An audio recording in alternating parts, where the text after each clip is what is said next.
February 1945, Luzon Island, the Philippines. The jungle was burning. The sound of artillery echoed through the distant mountains, rolling like thunder over the hills. In the shadow of the collapsing Japanese Empire, one vehicle still moved through the chaos. A small, mud-covered machine that had survived everything from the frozen plains of Manchuria to the humid jungles of the Pacific. It was a Kurogane Type 95, the Iron Horse of Japan. Inside it sat Colonel Shigeo Tanaka, a battle-hardened officer of the Imperial Japanese Army. His uniform was torn, his face lined with exhaustion, his eyes hollow from years of endless retreat. Beside him sat Sergeant Hideo Arakawa, his driver, a mechanic-turned-soldier who had driven the Kurogane since the first days of the war. They were two men driving toward a dream that no longer existed. The order had come from above. Do not surrender. Reach the mountains. Form a resistance. But Tanaka knew the truth. Japan was dying. The radio had been silent for days, their airfields bombed, their supply lines cut. The Americans were closing in from every side, and the Philippine jungles had turned into a graveyard for the Imperial Army. Still, the Kurogane rolled on. It rattled over broken bridges, through burned villages, and across streams filled with the debris of war, helmets, rifles, and forgotten letters floating in muddy water. Every few kilometers, they saw the same thing: abandoned trucks, rusting tanks, and the bodies of soldiers who never made it home. Tanaka clutched a small map marked with red circles, rumored escape points leading north toward the Cordillera Mountains. If they could reach the highlands, maybe they could find the last scattered Japanese units and survive until the Emperor's next command. But time was their enemy. Fuel was running out. And the Kurogane, though tough, was running on fumes and faith. Hideo. Colonel, the engine's heating again. We'll need to stop soon. Tanaka. Not yet. Not until we reach the river. Hideo. Sir, there might not be a river left. Tanaka. Then we drive until the ground swallows us. The colonel's voice was calm, but his eyes were full of ghosts. Every mile they drove, the war seemed to fade further into a nightmare that refused to end. They passed a burned-out church, its bells still hanging from a cracked arch. A group of civilians hid inside. Mothers and children who stared silently at the two Japanese soldiers as they passed. Hideo looked away. He had once believed they were liberators. Now he saw only fear in every face. The Kurogane roared onward, its small 33-horsepower engine whining as it climbed another dirt road. Despite its size, the car was a miracle of design. Air-cooled, lightweight, and built for the worst terrain imaginable. It had carried officers through snow, jungle, and desert. It had outlasted tanks and trucks that now lay in rusted heaps behind them.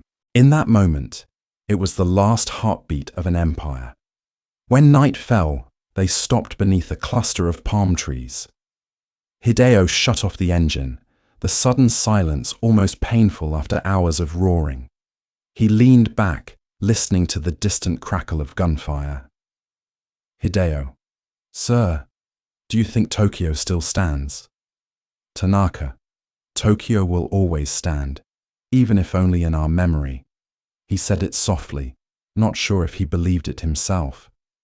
They ate from a tin ration box, cold rice, dried fish, and the last drops of sake Hideo had saved. The colonel unfolded a letter from his pocket. The paper was creased and sweat-stained. It was from his wife, written in 1943. She had written, "Come home when the cherry blossoms fall again." That was 2 years ago. Tanaka folded it back, tucking it into his coat. The jungle whispered around them, the sound of crickets, the distant howl of a monkey, and somewhere far away, the mechanical hum of American tanks moving through the night. The colonel closed his eyes. The driver stared at the stars through the palm leaves, and between them, the Kurogane rested, its metal warm, its spirit unbroken. A small machine that had seen more of the war than most men ever would. They didn't know that tomorrow the road ahead would vanish into smoke. The morning broke with the sound of silence. No birds, no wind, only the faint crackle of smouldering trees. Tanaka opened his eyes to a sky painted grey by smoke. The Kurogane sat quietly, half covered in ashes, as if the night had tried to bury it. Hideo was already awake, crouched near the vehicle, tightening a loose bolt on the front axle. His fingers were black with oil and dirt. Hideo. Colonel, the oil's low. Maybe 10, 20 kilometers before it burns. Tanaka. We'll find more. Somewhere out there, someone must have supplies. Hideo. Or graves. He said it softly, but Tanaka didn't reply. He simply folded the map again, sliding it into his coat. The colonel's silence had become heavier each passing day. They climbed back into the Kurogane. The little engine coughed once, then roared to life. A stubborn echo of defiance in a land that had forgotten hope. The road led them north towards Santa Fe, a valley carved between green mountains. Once it had been a trade route. Now it was nothing more than a scar of broken dirt, lined with wrecked trucks and fallen trees. Every few miles, they saw scattered helmets, burned flags, and the twisted metal of tanks that had died standing. The Kurogane swerved past them, its narrow tires gripping mud and stone like claws. Despite its small size, the vehicle held steady. It was light, agile, and fearless. In the distance, an American reconnaissance plane circled low, its shadow sweeping across the treetops. Hideo slowed the jeep, steering it beneath thick canopy. The sound of the plane faded, but both men sat frozen, breathing shallowly. Tanaka. They hunt the roads now. Even the sky belongs to them. Hideo. Sir, maybe we should go on foot. Tanaka. No, this car is our only leg left to stand on. The colonel glanced at the Kurogane's steel body, running his hand over the dented hood. She's taken us farther than any tank could, he whispered. By midday, they reached the remnants of a supply camp. Tents shredded by wind, food scattered, fuel drums shot open. Crows perched on the barrels, their black feathers glinting in the sun. Hideo climbed down and kicked at one of the drums. Empty. Another, the same. But then, behind a fallen truck, he found a single half-filled canister. The smell of gasoline hit him like perfume. He laughed for the first time in days. Colonel, we're not ghosts yet. Tanaka managed a faint smile. Good. Then let's haunt the mountains a little longer. They refueled, tightened the belts, and set off again. The road began to climb sharply, the jungle thinning into mist and rock. From above, they could see smoke columns where cities once stood. Manila was burning, a red scar on the horizon. As evening came, they found an old wooden bridge. Its planks were cracked, but it was the only way across a deep ravine. Hideo stopped, stepping out to test the boards. Each creaked beneath his boots. Hideo. It might hold, or it might not. Tanaka. Everything in this war is the same. He climbed back into the passenger seat and looked forward, his hands resting on his knees. Go. Slowly. Hideo exhaled, gripping the wheel tight. The Kurogane rolled forward, each plank moaning under its weight. The jungle below seemed endless, a green ocean ready to swallow them whole. Halfway across, a gunshot cracked from the trees. The windshield shattered. Hideo slammed the brakes, ducking. Another shot echoed. Splinters burst from the wooden railing. Tanaka. Ambush! Drive! The Kurogane lurched forward. Bullets snapped through the air.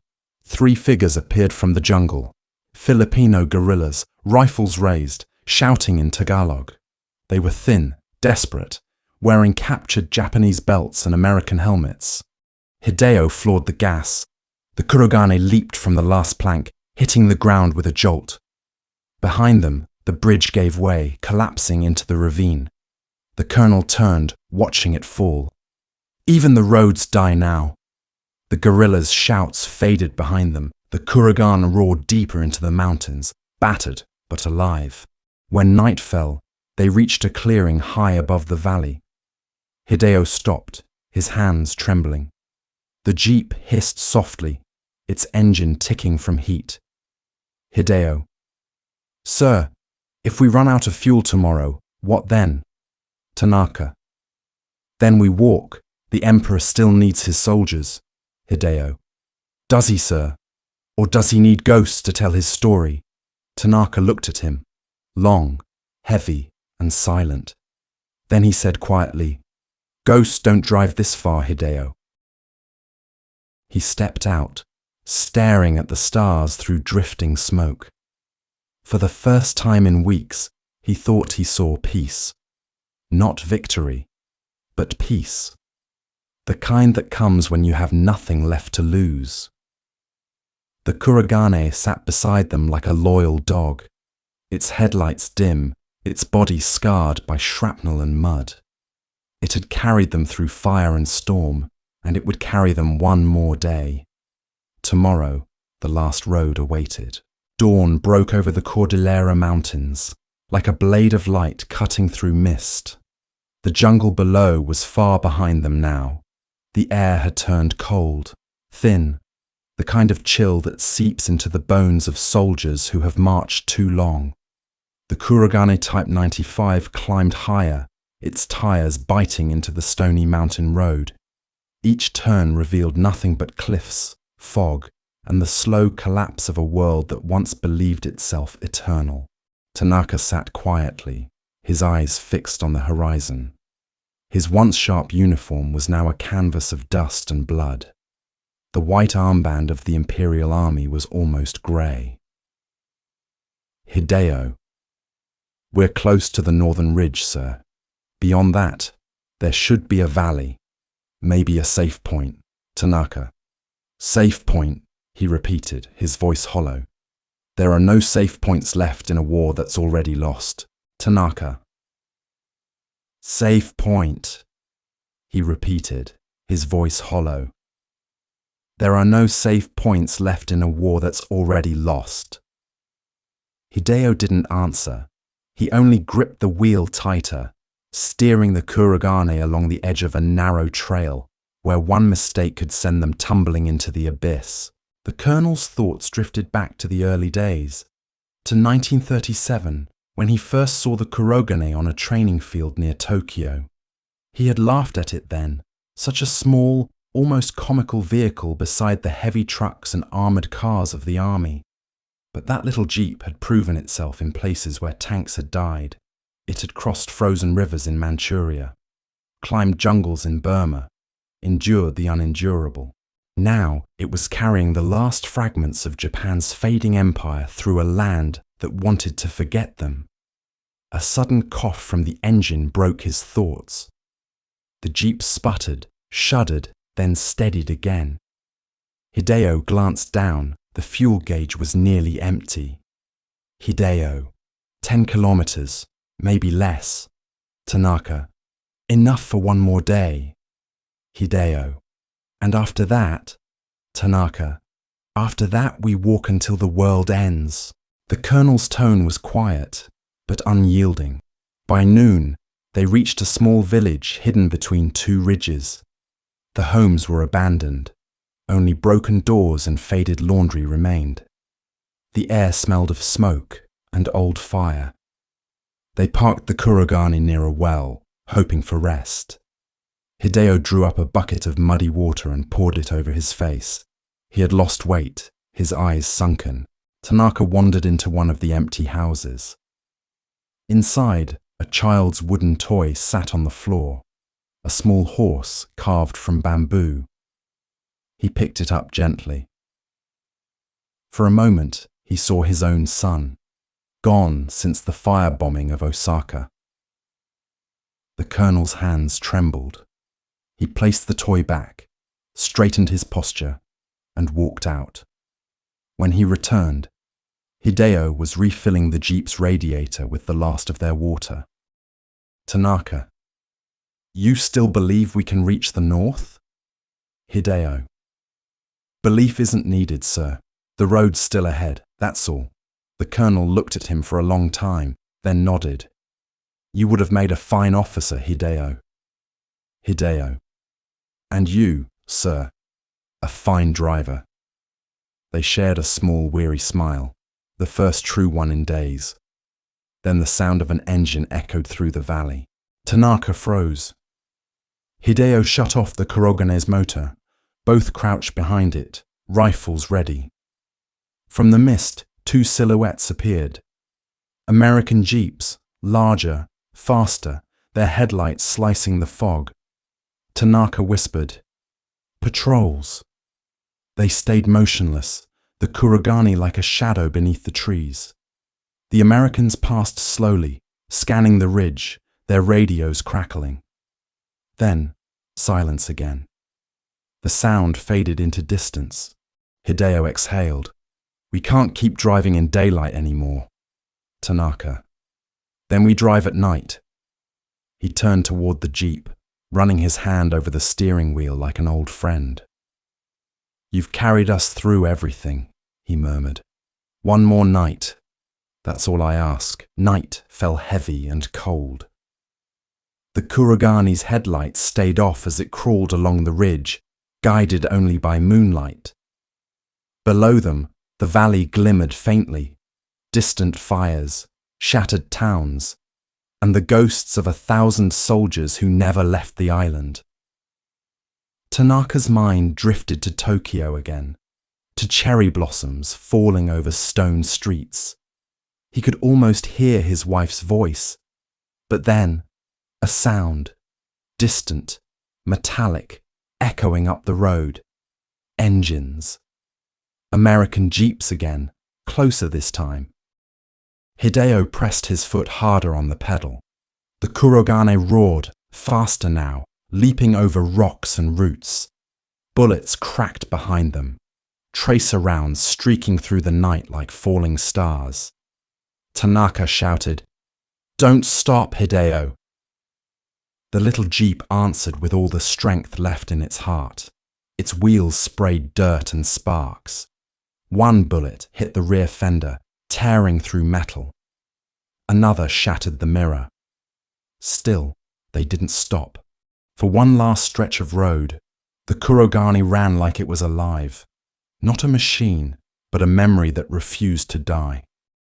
The jungle wind howled through the cliffs like a dying song. The Kurogane Type 95 raced through darkness, its wheels grinding against gravel, headlights off, guided only by the silver glimmer of moonlight breaking through the clouds. Behind them, the sound of American engines grew faint, swallowed by the mountains. Hideo didn't speak. His knuckles were white against the steering wheel. Tanaka sat beside him, gripping his rifle, his jaw locked in silence. Finally, after what felt like an eternity, the sounds of pursuit faded completely. The jeep slowed, rolling into a narrow clearing surrounded by bamboo. Both men sat still, listening. Nothing. Only the rhythmic clicking of the cooling engine, like a heartbeat refusing to stop. Hideo leaned back, exhaling. "We lost them, sir." Tanaka didn't reply right away. He looked up at the stars through the canopy. Scattered, dim, but still shining. Tanaka. "We lost everything, Hideo, but not yet our breath." He reached into his coat, pulling out a small map. Its edges burned and torn. The last marked red circle was just north of their position. "There," he said, pointing. "A safe path through the valley." Rumor says Japanese stragglers regrouped near a cave system. Hideo nodded slowly. Then that's where we'll go. Even if the mountains eat us alive. The colonel smiled faintly. That's the spirit of our empire, to be devoured and still not yield. They rested for an hour beneath the stars.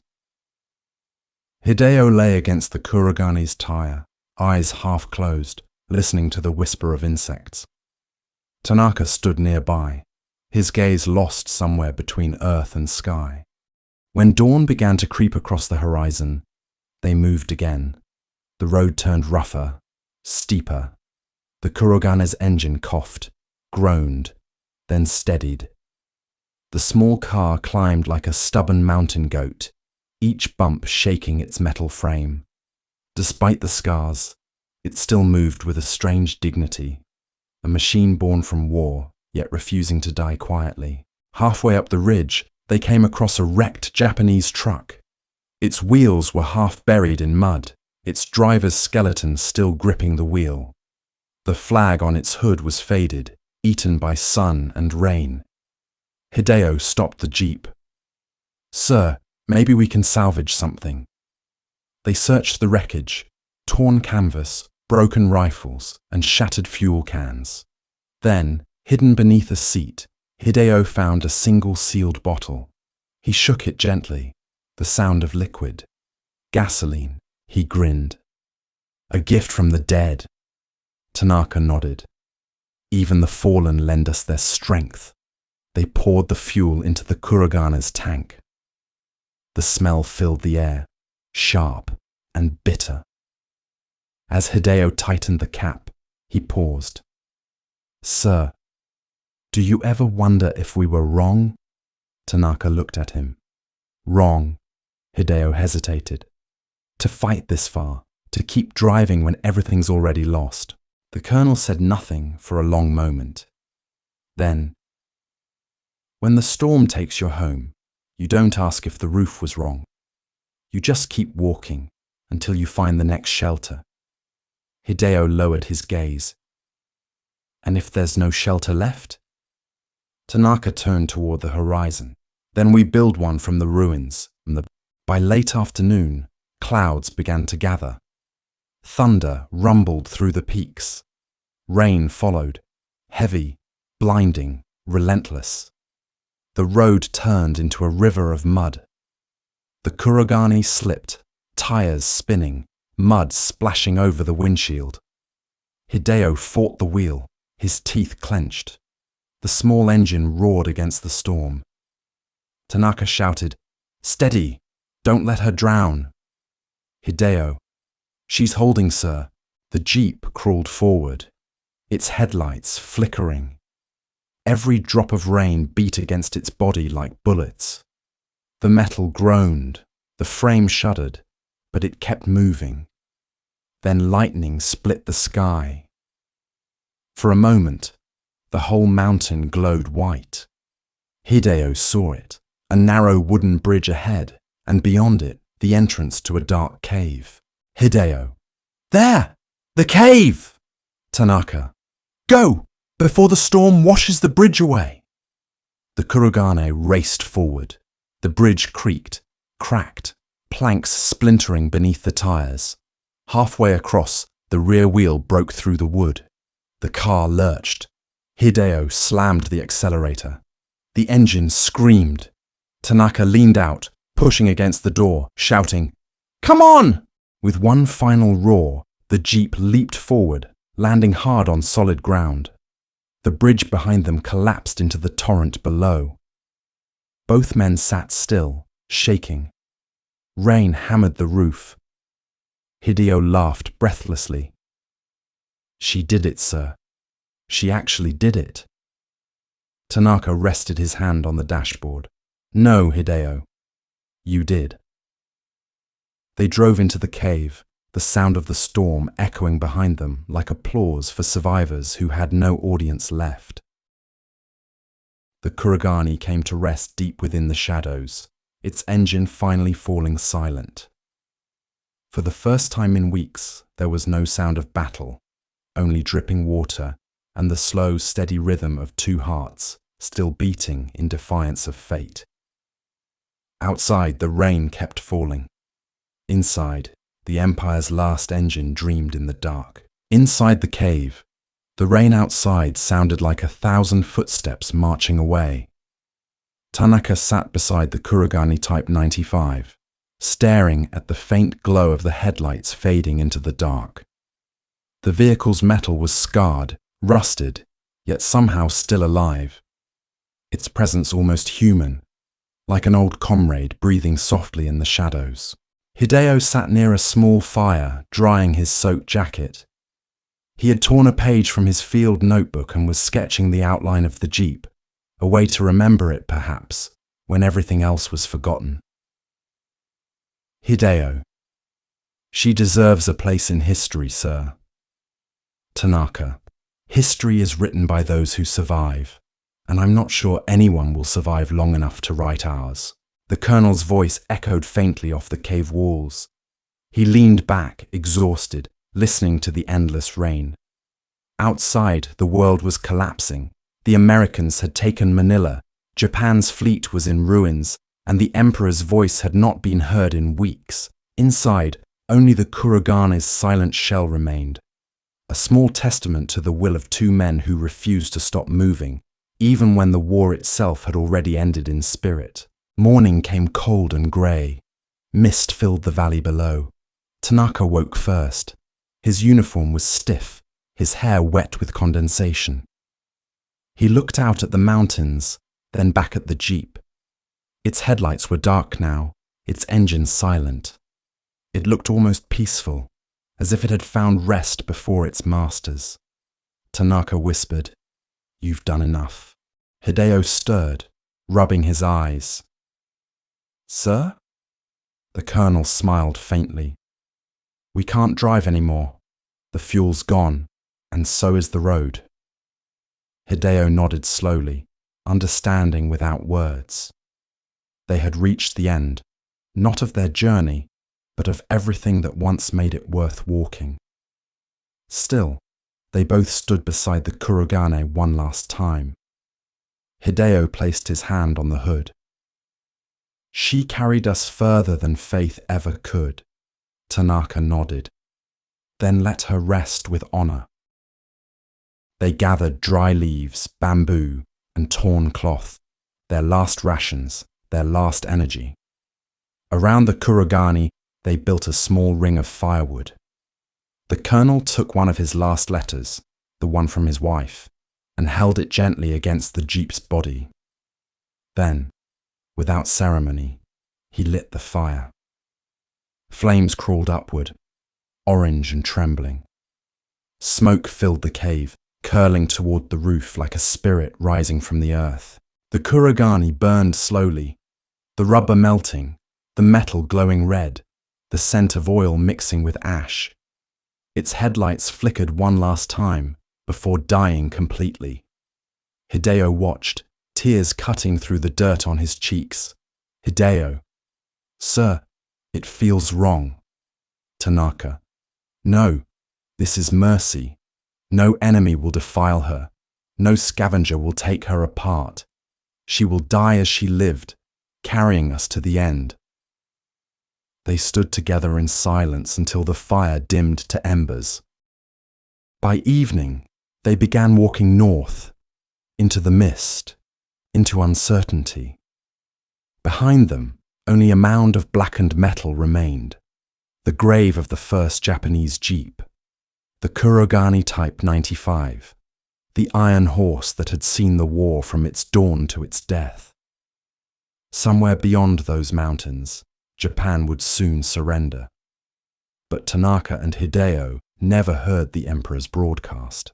They vanished into the Cordillera, becoming phantoms in history. Two soldiers and the ashes of a machine that had carried them farther than any dream of victory ever could. Years later, villagers found the burned frame of the Kurogane buried under vines. They said it looked like the ribs of an animal sleeping in the earth.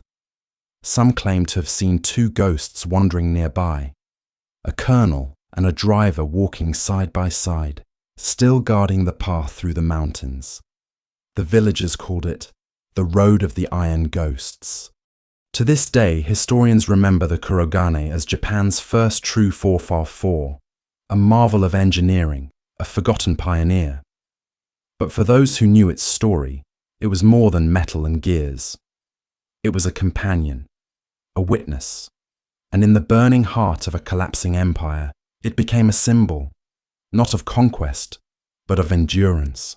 In the last days of the Pacific War, when the rising sun had fallen and the drums of empire grew silent, two men drove into the unknown, guided not by hope, but by loyalty. Their machine, the Kurogane, carried them through the ashes of a dying world. And when the road finally ended, they gave it fire, so it could rest among the stars it once chased. In that flame, the war ended, not with surrender, but with silence.